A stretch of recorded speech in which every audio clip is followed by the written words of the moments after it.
بسم اللہ الرحمن الرحیم۔ السلام علیکم۔ یہ کتاب آپ کے لیے کاشان بصیرت کے یوٹیوب چینل کی جانب سے ریکارڈ کی جا رہی ہے۔ اب ہم کتاب بہشت کا پارٹ نمبر 12 پڑھیں گے۔ بسم اللہ الرحمن الرحیم۔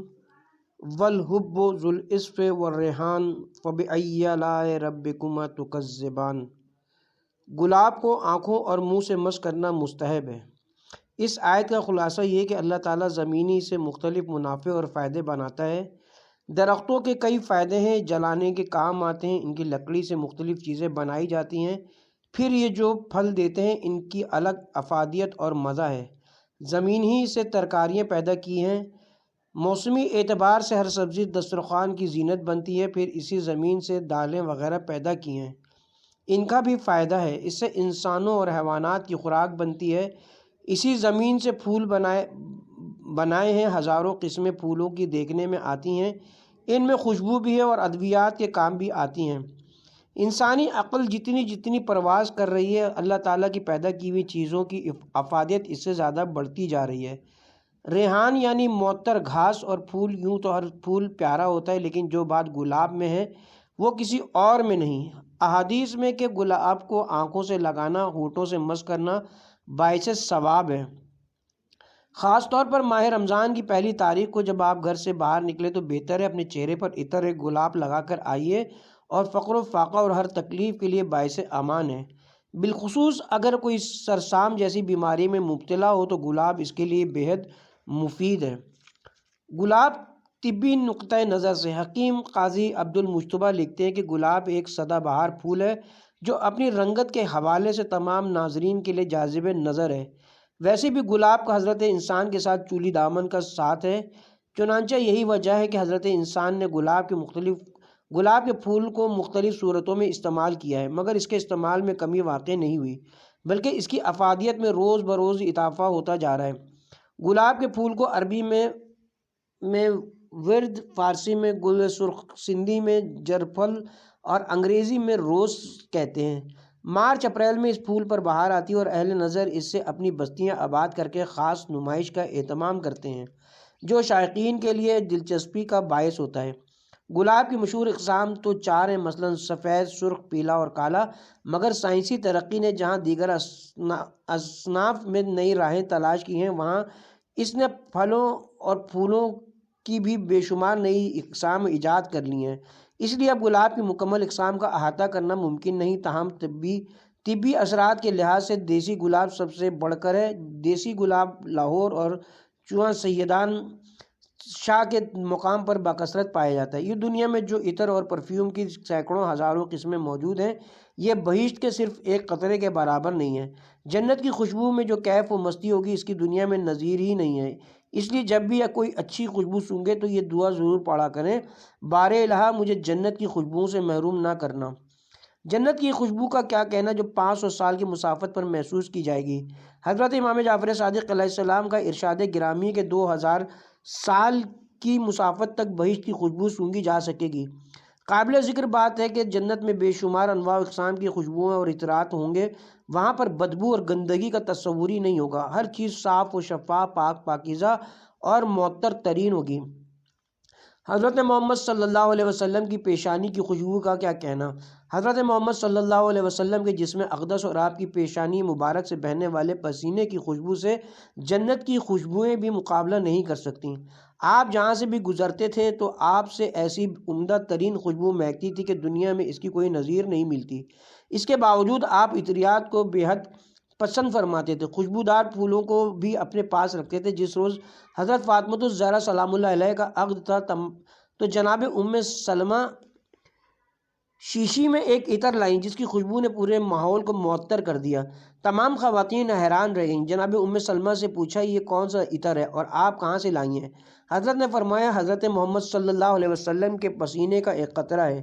روایت میں کہ جب رسالت مآب مدینے کی گلی سے گزر جاتے تو ایک عرصے تک آپ کی خوشبو محسوس ہوتی رہتی تھی، لیکن جو لوگ آپ کا نام مبارک سن کر آپ پر صلوات نہ بھیجیں وہ آپ کی خوشبو سے محروم رہیں گے، لہٰذا بہتر ہے جب آپ کا نام لیا جائے تو فوراً صلوات بھیجیں، کیونکہ درود بھیجنے کا بہت زیادہ ثواب ہے۔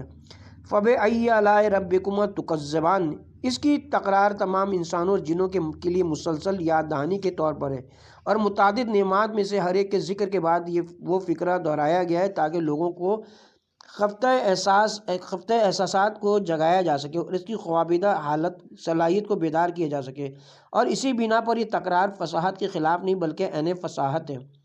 تکرار کی دوسری وجہ یہ کہ لوگ ظاہری اور روحانی نعمات کو بھلا نہ دیں۔ اس کا سورہ رحمان میں 31 مرتبہ ذکر ہوا ہے۔ والارض وضعها للانام، اس میں جن و انس مراد ہیں۔ جس طرح انسان کے لیے واجبات، محرمات اور مستحبات بنائے گئے ہیں، اسی طرح جنوں کے لیے یہ چیزیں مقرر کی گئی ہیں۔ جس طرح انسانوں کے کئی فرقے ہیں، اسی طرح جن بھی مختلف مذاہب میں بٹے ہوئے ہیں۔ جس طرح انسانوں کو نیکی کے کرنے پر جزا اور برائی کرنے پر سزا ملے گی، اسی طرح جنوں کے لیے بھی جزا و سزا مقرر کی گئی ہے۔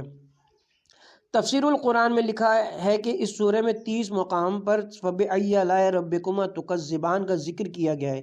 سوال یہ پیدا ہوتا ہے کہ ایک ہی بات کو بار بار دہرانا فصاحت و بلاغت کے خلاف ہے۔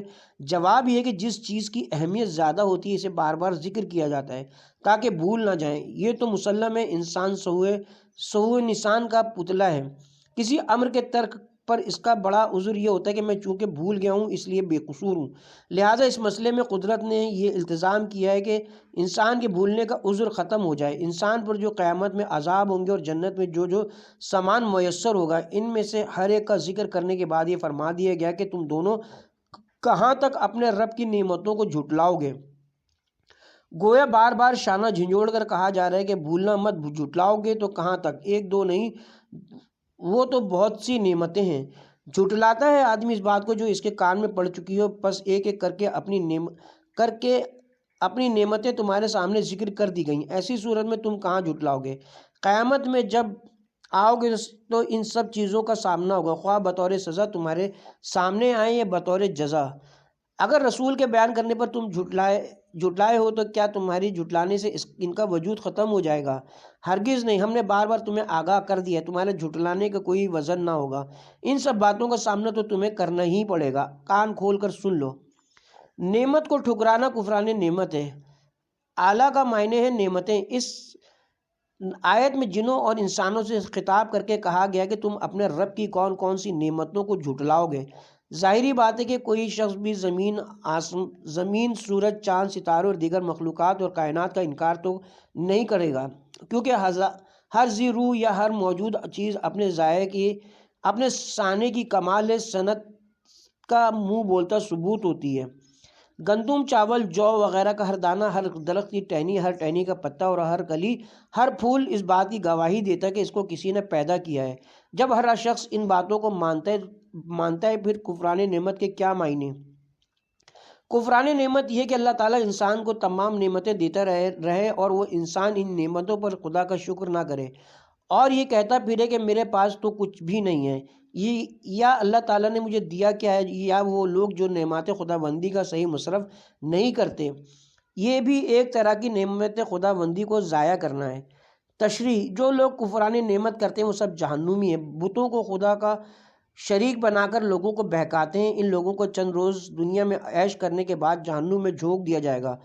اہل ایمان کو چاہیے کہ وہ کافروں کا طرز زندگی اختیار نہ کریں، نماز پڑھیں، رائے خدا میں دیں اور اس دن سے ڈریں جس میں نہ لین دین کام دے گا، نہ کسی کی دوستی کام آئے گی۔ جس خدا کو لوگ نہیں مانتے وہ وہی تو ہے جو ان کے لیے پانی برساتا ہے جس سے درخت اگتے ہیں اور پھل پیدا ہوتے ہیں۔ اگر وہ ایسا نہ کرتا تو یہ منکر کیا کھا کر زندہ رہتے؟ اس نے کشتیوں، بحری جہازوں کو تمہارے تابعدار بنا دی کہ تم انہیں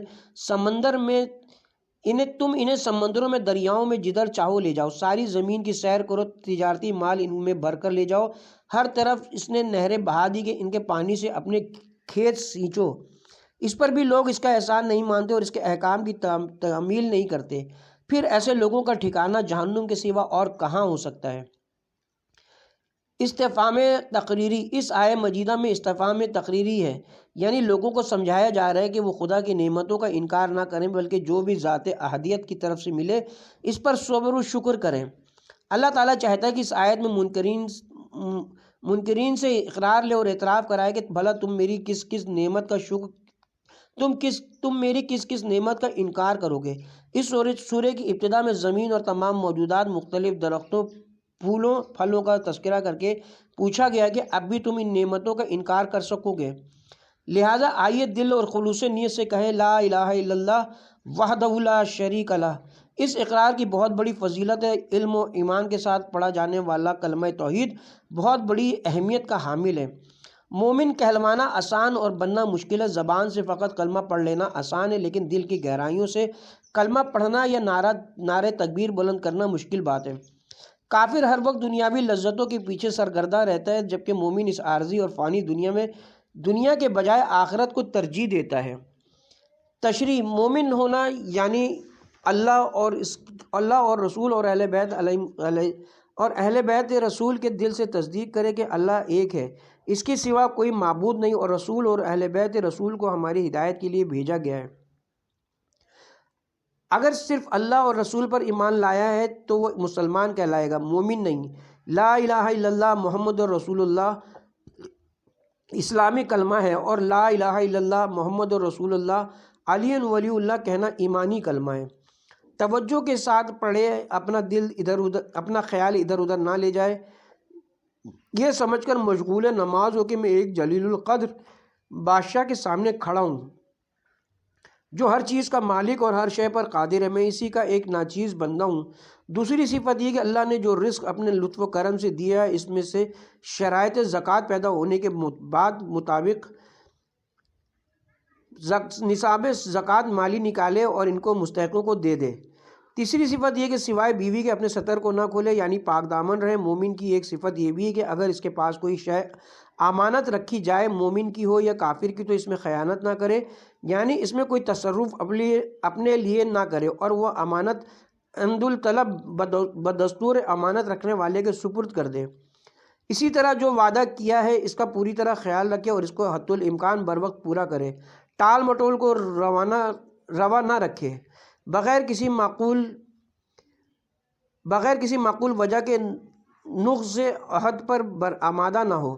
اس طرح اپنی نماز کی حفاظت کرے، یعنی اسے بحالت اختیاری کسی حالت میں ترک نہ کرے، اور ہر نماز کو اوقات معینہ پر بجا لائے اور اس کے ارکان کو صحیح طور سے ادا کرے۔ ان سب احکام کا بجا لانے والا جنت کا مستحق ہوگا، بلکہ مالک جنت ہوگا، اور اس میں ہمیشہ رہے گا۔ ان میں سے جس حکم کی باجاوری میں جتنی کمی ہوگی، اس قدر اس کے ایمان میں نقص ہوگا، اور اس کے لحاظ سے اس کا اجر میں کمی واقع ہوگی۔ قاری نظر آتا ہے، حقیقت میں ہے قرآن۔ اس سورہ کی تفسیر کی ابتدا میں ہم نے عرض کیا کہ جابر بن عبداللہ روایت کرتے ہیں کہ جب پیغمبر اکرم ہم پر اس سورہ کی تلاوت کرتے تھے تو ہمیں تاکید کیا کرتے تھے کہ اس کو بغور سنو، اس کے معنی پہ غور و غوص کرو، اور جب اس آیت کی تلاوت کی جائے تو کہو کہ ہم تو اپنے پروردگار کی کسی نعمت کا انکار نہیں کرتے۔ اس نے جو کچھ بھی پیدا کیا ہے برحق ہے، اور جو کچھ ہمیں عطا فرمایا ہے اس پر ہم اس کا شکر ادا کرتے ہیں۔ اس سے ہمیں یہ اشارہ ملتا ہے کہ مومن جب قرآن پڑھتا ہے تو اس کی حالت ایسی ہو جاتی ہے جیسے کہ وہ اپنے مالک سے گفتگو کر رہا ہے۔ جب کہا جاتا ہے کہ یا ایھا الذین آمنوا، ایمان والو، تو تم کہو لبیک یا اللہ، اے پروردگار ہم حاضر ہیں۔ جب رحمت کی آیت ہے تو اس کی مزید رحمت طلب کرو۔ اگر عذاب کی آیت آئے تو اس سے پناہ مانگو۔ جب وہ کہتے ہیں کہ تم میری کس آیت کو جھٹلاؤ گے، تو تم کہو اے ہمارے خدا بار الہ، ہم تو تیری قدرت کاملہ پر مکمل یقین اور بھروسہ رکھتے ہیں۔ بھلا ہم کون ہیں تیری نعمتوں سے انکار کرنے والے؟ یا اللہ، ہم تیری وحدانیت پر یقین رکھتے ہیں، تیرے رسولوں نبیوں کو مانتے ہیں، تیرے اسلام و قرآن پر مکمل ایمان رکھتے ہیں۔ ہمارا انگ انگ تیری وحدانیت کی گواہی دیتا ہے، اور ہم تیری عبادت کرتے ہیں اور تجھی سے مانگتے ہیں۔ آپ حضرت امام حسین علیہ السلام کی دعائے عرفہ میں پڑھتے ہیں کہ آپ کے جسم مبارک ہر عضو خداوند کریم کی وحدانیت کی گواہی دے رہا تھا۔ خدا نے فرمایا اے حسین، کیا چاہتے ہو؟ کچھ تو کہو، کیا مانگتے ہو؟ مانگو تو صحیح۔ حسین نے عرض کیا پروردگار تیری صرف رضا چاہیے۔ بقول علامہ اقبال، خودی کو کر بلند اتنا کہ ہر تقدیر سے پہلے خدا بندے سے خود پوچھے بتا تیری رضا کیا ہے۔ خواہش انسان کو اندھا کر دیتی ہے۔ افسوس ہے اس شخص پر جو سب کچھ دیکھنے کے باوجود، سب کچھ سمجھنے کے باوجود خدا کی وحدانیت سے انکار کر دیتا ہے، اور وہ عقل کا اندھا ہے، اس کی آنکھوں اور کانوں پر پردہ پڑ چکا ہے۔ چنانچہ ارشاد خداوندی ہے، بہرے گونگے اندھے ہیں، سورہ بقرہ آیت نمبر 18۔ ایک اور مقام پر ارشاد خداوندی ہے، اور جو اس دنیا میں اندھا ہے وہ آخرت میں بھی اندھا اور زیادہ کھویا ہوا ہوگا۔ سورہ بنی اسرائیل آیت نمبر 72۔ مومنین کو چاہیے کہ وہ اللہ تعالیٰ کی دوسری نعمتوں کی طرح نعمت ہدایت پر بھی شکر ادا کریں۔ ارشاد خداوندی ہے، شکر اللہ کا جس نے ہم کو اس راستے پہ لگایا ہے، اور ہم یہ راستہ نہیں پا سکتے تھے اگر اللہ ہمیں راہ پر نہ لگاتا۔ سورہ اعراف آیت نمبر 43۔ تشریح: منقول ہے کہ ایک یہودی ایمان لایا، اس کے بعد اس کی آنکھیں دکھنے لگی، یہاں تک کہ بینائی جاتی رہی، اس کے بعد کچھ اور بلاؤں میں مبتلا ہوا۔ گھبرا کے حضرت رسول صلی اللہ علیہ وسلم کے پاس آیا کہ اسلام میرے حق میں نہایت منحوس ثابت ہوا، آپ میرے اسلام کو توڑ دیجئے۔ فرمایا اسلام تو نہیں ٹوٹ سکتا۔ آخر وہ مر گیا۔ دنیا میں کئی قسم کے لوگ ہیں، ایک وہ جو دنیا کی طرف کھنچ کر دین کی طرف سے بالکل بے خبر ہو جاتے ہیں، ان کے دین کا تو خاتمہ ہو جاتا ہے مگر انہیں دنیا مل جاتی ہے۔ دوسرے وہ لوگ ہیں جو دین کے معاملے میں پورا یقین نہیں رکھتے، ان کا مقصد پورا ہو گیا تو دین کو اچھا کہنے لگے، نقصان پہنچ گیا تو دین کو برا سمجھنے لگے، یعنی کبھی خدا سے خوش ہیں کبھی نہ خوش۔ ان کی دنیا بھی خراب ہوتی ہے اور آخرت بھی، نہ ادھر کے رہے نہ ادھر کے رہے۔ تیسرا گروہ ان لوگوں کا ہے جو دین کے مقابل دنیا کو ہیچ سمجھتے ہیں، کتنی ہی تکلیفیں پہنچے مگر ان کے ایمان میں کمزوری پیدا نہیں ہوتی۔ شکر کرو نعمتوں کی بارش ہوگی۔ اس آیت مجیدہ میں جو نقطہ سامنے آتا ہے وہ یہ ہے کہ اگر ہم اس کی نعمتوں پر شکر ادا کریں گے تو وہ ہمیں اس شکر کے بدلے جزا دے گا۔ دوسرے، اس دنیا میں نعمتوں کی بھی بارش کر دے گا۔ اسی طرح اگر کوئی اس کی نعمتوں کو ٹھکرائے گا یا شکر ادا نہیں کرے گا، ایک تو اس کی آخرت میں اس کفران نعمت پر سزا ملے گی، دوسرے دنیا میں بھی انسان کے رزق میں برکت اڑ جائے گی۔ حضرت امام جعفر صادق علیہ السلام نے فرمایا کہ جب اللہ تعالیٰ آپ کو کوئی عطا فرمائے تو آپ اس کا شکر ادا کریں کہ وہ نعمت باقی رہے، وہ نعمت باقی رہنے کے ساتھ اور بڑھے۔ اللہ تعالیٰ نے وعدہ فرمایا کہ جو بھی میری نعمتوں کے بدلے شکر ادا کرے گا میں اس کے رزق میں اضافہ فرماؤں گا۔ دعائے ابو حمزہ صومالی میں ہم پڑھتے ہیں، خدایا میں بھوکا تھا تو نے مجھے سیر کیا، میرے پاس لباس نہ تھا تو نے مجھے لباس عنایت فرمایا۔ امام علیہ السلام نے فرمایا کہ اگر تمہارے رزق میں کمی ہو جائے یا اس میں برکت نہ رہے تو جتنا ہو سکے استغفار کرو، اپنے گناہوں کی اللہ تعالیٰ سے معافی مانگو تاکہ اللہ تعالیٰ تمہارے اوپر کرم فرمائے اور تمہاری مشکلات کو دور فرمائے۔ بہتر یہ کہ طلوع آفتاب سے قبل یہ دعا پڑھی جائے، سبحان اللہ العظیم و بحمدہ استغفر اللہ و اسلہ من فضلہ۔ ایک شخص نے امام موسیٰ کاظم علیہ السلام کی خدمت میں عرض کی کہ مولا میں قرضے اور مالی مشکلات کی وجہ سے سخت پریشان ہوں۔ آپ نے فرمایا کہ نماز صبح کے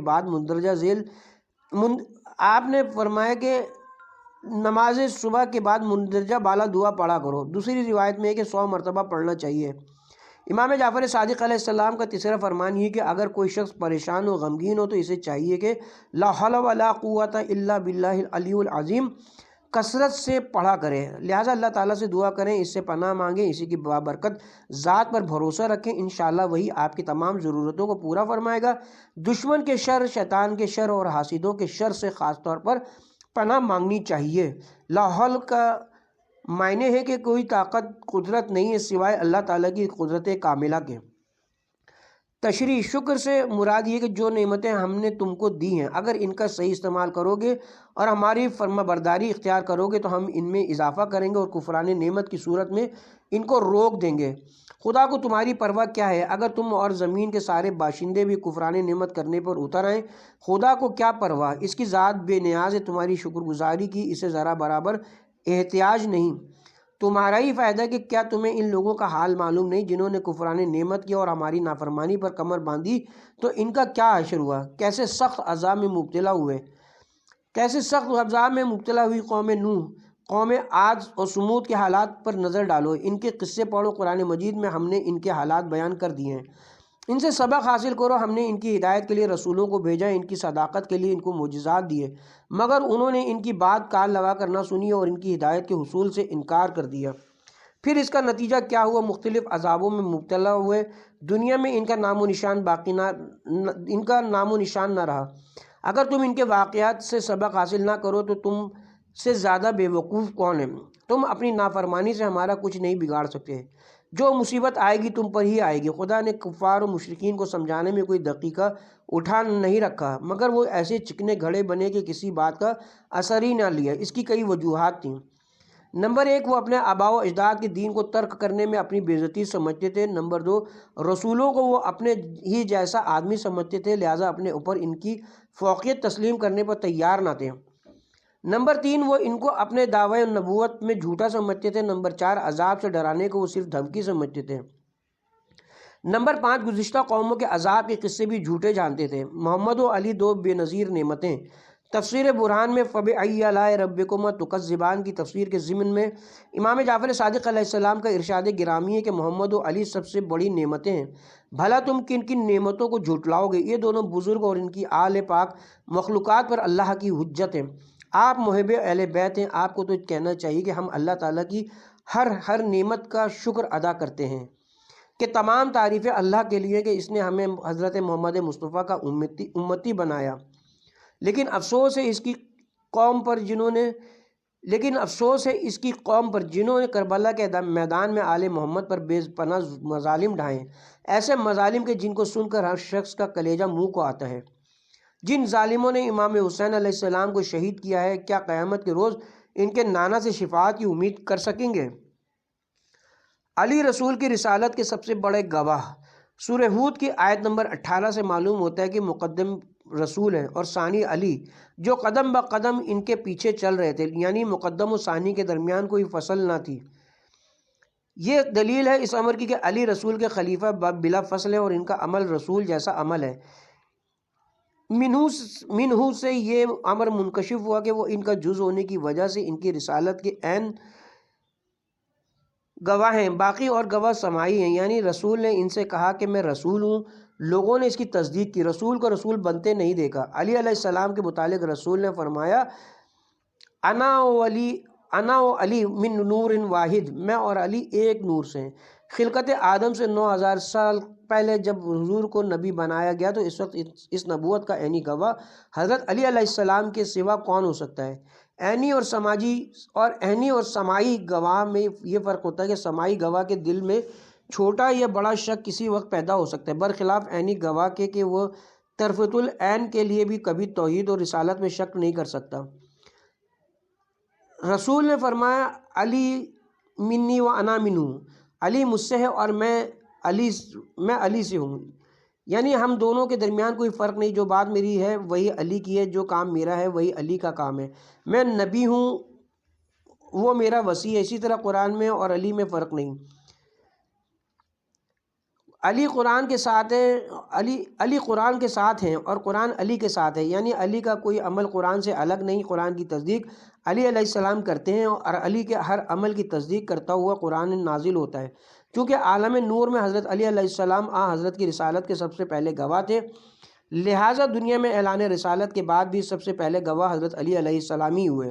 یہ کہنا بے معنی بات ہے کہ علی علیہ السلام چونکہ کم سن تھے اس لیے ان کی گواہی قابل اعتماد و اعتبار نہیں ہو سکتی، لیکن اس کو کیا کیجیے کہ قدرت نے معصوم ہستیوں کی گواہی ہمیشہ کم سن بچوں ہی سے دلوائی ہے۔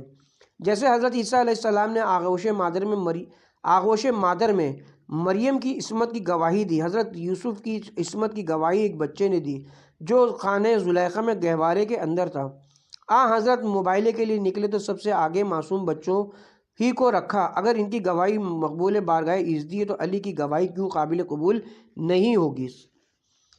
تشریحات: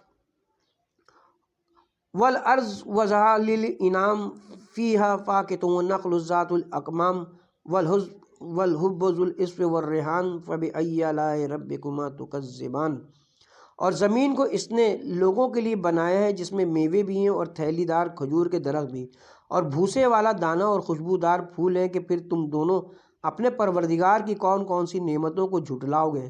سورہ رحمان آیت نمبر 10 تا 13۔ تفسیر نمونہ میں لکھا ہے کہ والارض وضعها للانام کا خدا نے زمین کو انسانی زندگی کے لیے پیدا کیا ہے۔ انعام کی بعض مفسرین نے انسانوں کے معنی میں، بعض نے جن و انس کے معنی میں اور بعض نے ہر ذی روح کے معنی میں تفسیر کی ہے۔ البتہ ارباب لغت اور مفسرین کی ایک جماعت اسے خلق مطلق کے معنی میں لیتی ہے، لیکن سورہ میں موجود قرائن اور جن و انس سے تخاطب دونوں یہ بتاتے کہ اس سے یہاں مراد جن و انس ہی ہیں۔ جی ہاں، یہ قرۂ خاکی کے جسے اس آیت میں ایک عظیم نعمت الہی قرار دیا گیا ہے، اور دوسری آیتوں میں اسے مہاد یعنی گہوارے کے طور پر یاد کیا گیا ہے۔ وہ ایک اطمینان بخش اور آرام دہ مقام ہے۔ ہم میں سے زیادہ تر لوگ عام حالات میں اس کی اہمیت کو محسوس نہیں کر سکتے۔ جب ایک چھوٹا سا زلزلہ زمین کی ہر چیز کو ہلا کر رکھ دیتا ہے، یا ایک آتش فشاں کسی شہر کو عذاب کے مواد، دھوئیں اور آگ کے نیچے دفن کر دیتا ہے، تو پھر ہم پر یہ حقیقت منکشف ہوتی ہے کہ ساکن و آرام دہ زمین اللہ کی کتنی بڑی نعمت ہے، خصوصاً جب ہم اس چیز پر غور کریں کہ جن ماہرین نے زمین کی اپنے گرد چکر لگانے والی حرکت کی تیزی کے طور پر تجویز کی ہے اور سورج کے گرد اس کی حرکت بتائی ہے، تو نہ صرف اس سریع اور لرزہ براندام کرنے والی حرکت بلکہ انواع و اقسام کی حرکتوں کے باوجود اس کے سکون و آرام کی اہمیت ہم پر زیادہ واضح ہو جاتی ہے۔ ماہرین نے زمین کی حرکت، سورج کے گرد حرکت انتقالی 1 منٹ میں 35 کلومیٹر بیان کی ہے، اور اس کی اپنے محور کے گرد کی تیزی رفتار 1 گھنٹے میں 1600 کلومیٹر استوائی منطقوں میں بتلائی ہے۔ زمین کے بارے میں وضع کا لفظ ہے اور آسمان کے بارے میں رفع استعمال ہوا ہے۔ اس تقابل میں جو لطافت ہے، اس کے علاوہ اس میں ایک معنی خیز اشارہ ہے، اور وہ زمین اور اس کے ان ذرائع کی طرف ہے کہ جو انسان کے سامنے سر تسلیم خم کیے ہوئے ہیں، جیسا کہ سورہ ملک کی آیت نمبر 15 میں ملتا ہے۔ وہی ہے کہ جس نے زمین کو تمہارے لیے مسخر کیا ہے اور اس کے مختلف راستوں پر چلو پھرو، اور جو رزق الہی